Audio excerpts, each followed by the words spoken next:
Looking for a delicious gluten-free breakfast option? These gluten-free pancakes are light, fluffy, and so easy to make.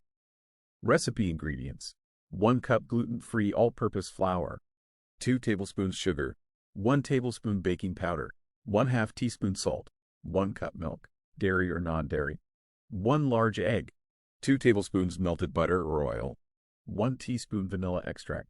Directions: in a large bowl, whisk together the gluten-free flour, sugar, baking powder, and salt. In another bowl, whisk together the milk, egg, melted butter, and vanilla extract until well combined. Pour the wet ingredients into the dry ingredients and stir until just combined. Do not overmix. The batter should be slightly lumpy. Heat a non-stick skillet or griddle over medium heat. Lightly grease with oil or butter.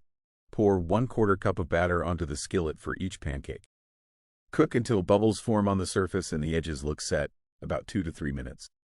Flip and cook for another 1 to 2 minutes until golden brown and cooked through.